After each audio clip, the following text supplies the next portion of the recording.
네, 청춘 건강 프로젝트 건강업 울산호입니다. 여름철에 안과 질환하면은 가장 먼저 떠오르는 것이 있는데요. 바로 눈병이죠. 그래서 여름철 특히 눈이 쉽게 피로해진다거나 충혈되는 그런 증상을 호소하는 사람들이 많이 볼 수가 있는데요. 여름철 안과 환자의 가장 많은 부분을 차지하는 질병으로는 바이러스성 결막염을 들 수가 있겠죠. 자, 그래서 오늘은 바이러스성 결막염 중에 특히 많이 발생하는 유행성 결막염에 대해서 자세히 알아봅니다. 선재웅 전문의와 함께하죠.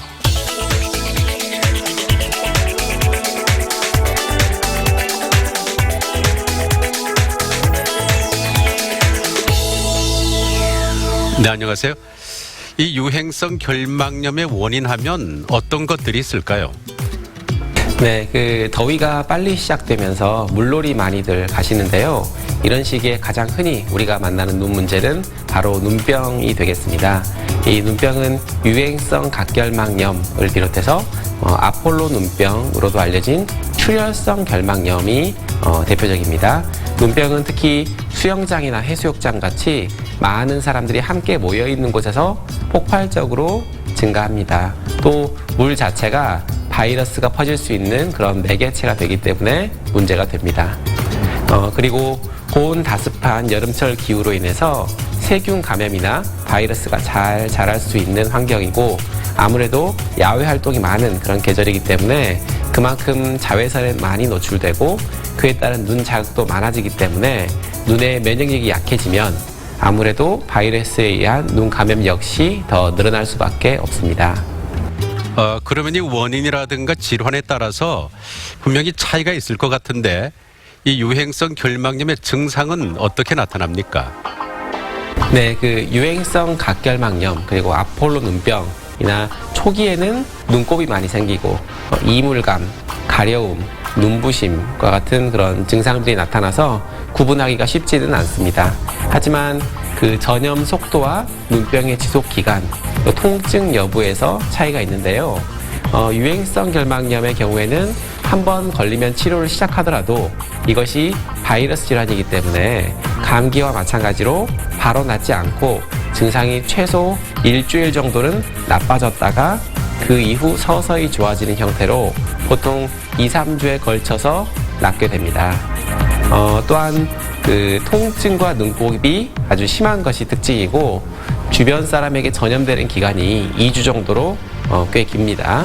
한편 아폴로 눈병의 경우에는 흰자가 충혈되다 못해서 아주 새빨갛게 되기 때문에 이것이 흔히 걸리는 눈병과는 달리 출혈성 결막염, 즉 아폴로 눈병이라고 하는데요.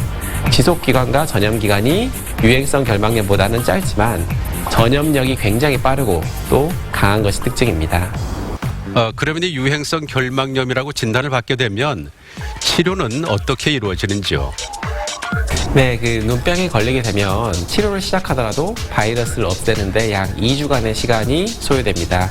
이 시기가 전염성이 강하기 때문에 특히 어린이집이나 학교에 다니는 어린이들의 경우에는 눈을 많이 비비기 때문에 격리를 한다든가 그런 주의 조치를 해야 합니다.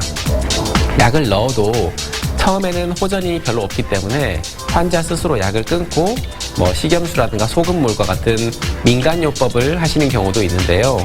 이것은 굉장히 위험할 수가 있습니다. 식염수나 소금물은 오히려 눈에 자극감을 주고 상처 부분을 더 악화시킬 수가 있기 때문에 되도록 하지 않으시는 것이 좋겠습니다. 약을 넣어도 간지럽고 불편한 경우에는 냉찜질을 하신다던가 또는 인공 눈물을 차갑게 해서 전환하시는 것이 도움이 되겠습니다.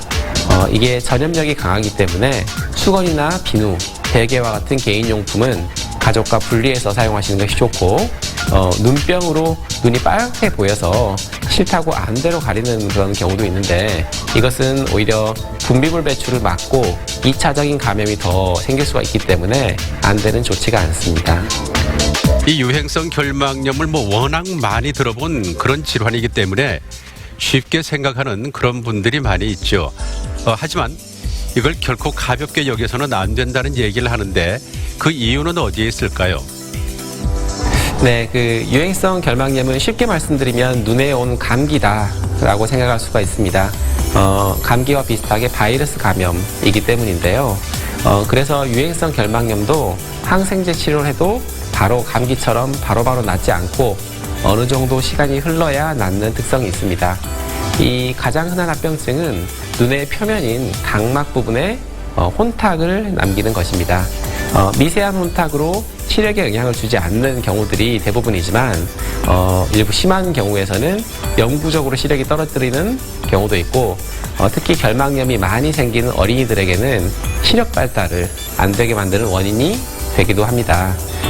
또 과거와는 달리 라식이나 라섹 수술을 받은 분들이 굉장히 많으신데 그런 경우에 결막염이 눈에 지나간 뒤에는 도수가 바뀌어서 잘 보이던 눈에 안경을 다시 쓰는 경우도 종종 있습니다. 이게 바이러스성 질환인 만큼 치료보다는 예방이 더 중요하지 않을까 싶은데 어떻게 하면 예방을 할 수 있을까요? 네, 그 유행성 결막염은 주로 손으로 비벼서 감염이 되는 경우가 많습니다. 따라서 외출 후에는 손을 깨끗이 씻어주는 습관을 생활하시는 것이 아주 좋겠습니다. 한편 이미 걸린 분이라면 반대쪽 눈을 비벼서 감염된 한쪽에서 다른 쪽 눈으로 이 결막염이 옮겨가는 경우가 굉장히 많습니다. 그래서 일단 걸렸다고 하더라도 손으로 눈을 비비지 않는 것이 가장 좋습니다.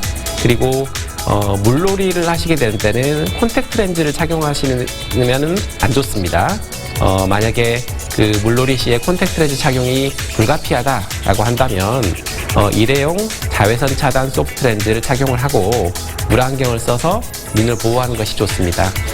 아무리 콘택트 렌즈를 세척하고 소독하더라도 수영장 안에 있는 소독액 그리고 각종 세균, 오염물이나 해수욕장의 염분 등이 렌즈에 남기 때문입니다.